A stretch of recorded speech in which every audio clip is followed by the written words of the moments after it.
Christians. I can't believe that I have to convince you to obey God. Like, that's what it's come to. Obey God. Nobody can obey God. Is that what you're saying? That's your argument? You think you're an ambassador for Christ, the Messiah, and you're going to say nobody can keep God's commandments? That's why he sent his son, because nobody can keep the commandments? That is so retarded. There's no way you've ever read a Bible in your life. It's the most ridiculous concept, and nowhere in any way is that even close to biblical. The Father did indeed send his Son. Don't start calling the Son God. The Father sent the Son. Surely they'll reverence my Son. Don't make an idol out of him. Don't call him hippie Christmas TV Jesus. Don't say that God's commandments are grievous. Don't say burden of the Lord.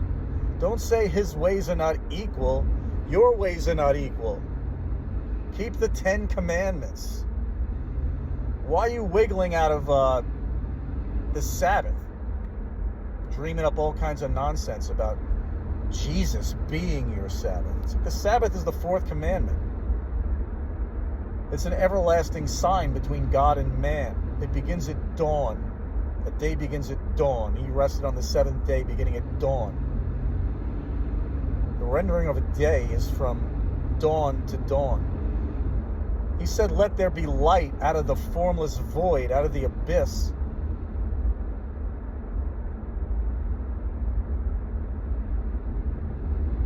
He called the light day. That's verse 3, really. You gotta get to like verse 12, 13, 14 before you see the lights in the heavens. The greater one to rule the day. What you see in verse 3 of Genesis is Messiah, the firstborn of all creation. The image of God, the Father, Yahovah. Yeshua the Son, who walked the earth as that prophet who Moses said would come.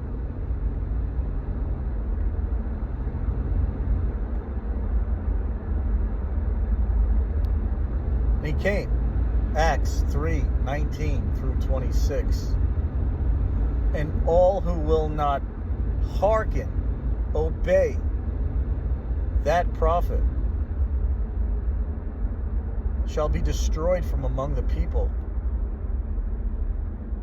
is what Peter says, quoting from Deuteronomy, where Moses says, it will be required of him, in other words, your life depends on it, obeying that prophet, who comes to teach all that the children desired at Horeb, 10 commandments.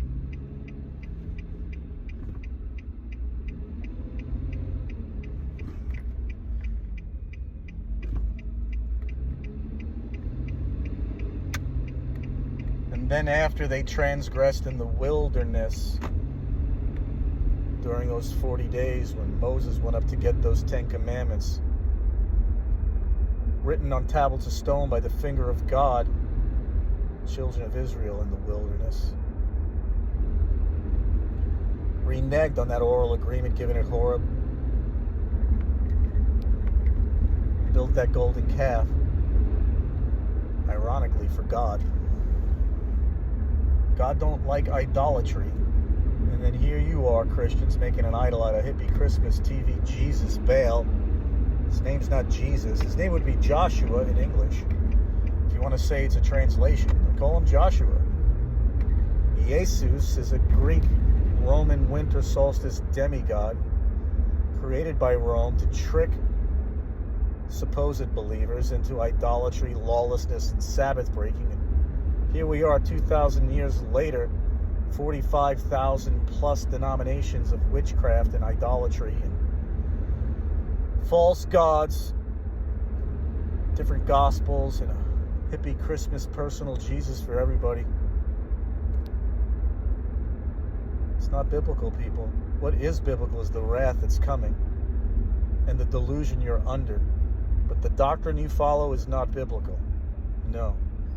The wrath coming is biblical. The delusion you're under is biblical.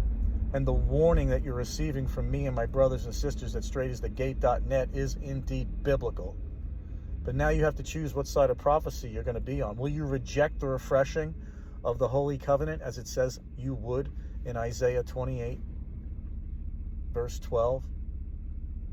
Will you be one of those people who don't say restore, referring to restoring the Holy Covenant and magnifying the law and making it honorable?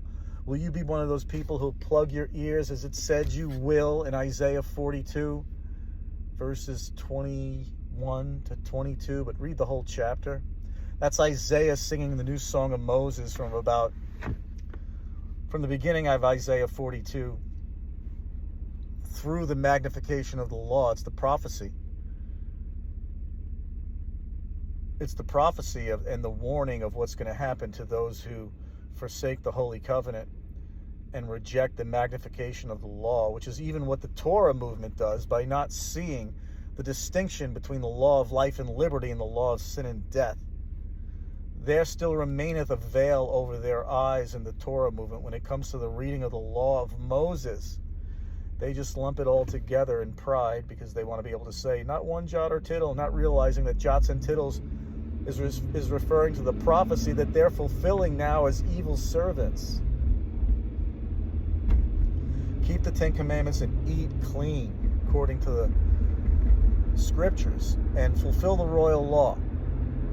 Just take a page right out of the book, literally, Acts 15, and read it thoroughly and recognize that those instructions are taken from two covenants. The covenant given to Abraham is also the one given to Moses, because it was just the law that Abraham kept, written on tablets of stone. Just do a search in the scriptures for Jacob and law, and you'll see that there's a law to the children of Jacob, and it's that law that Moses gave to the children of Jacob. They knew the law. Didn't always have to be on tablets of stone, but when they were leaving that Egypt and going to get into a land of their own, they would have needed to have those commandments written on stone. Even written on stone and we don't keep them. Well, a remnant, according to the election of grace, is raising up in the last days to keep the commandments. And the covenants, plural of promise, spoken about in Ephesians 2:12, Acts 15, Acts 10, Luke, from about chapter 1, verse 68 to 75 or so. The promise to Abraham is also conditional. It's not just because Abraham found favor and grace with God for no reason. It tells you why. Because he obeyed God, kept his commandments, kept his charge. Same with Noah. It wasn't just some random dude. God didn't just look down and say, I'm going to make that guy build an ark. Noah was righteous. All that God said to do, he did. But the sons of Noah,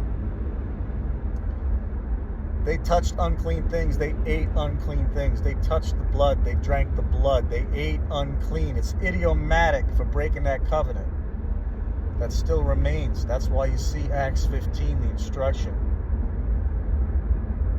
Not touch the blood. Drink the blood. Keep that covenant with Noah. Fornication, idolatry. That's from the covenant given at Horeb. 10 Commandments. The other covenant given to Noah.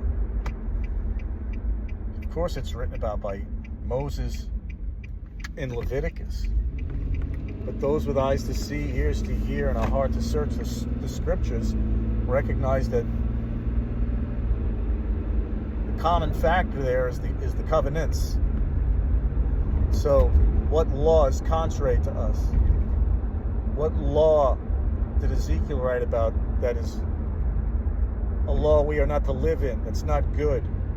It's the sacrificial law. It's the punishment. It's the curse of the sacrificial law. Finished at Calvary. It is finished.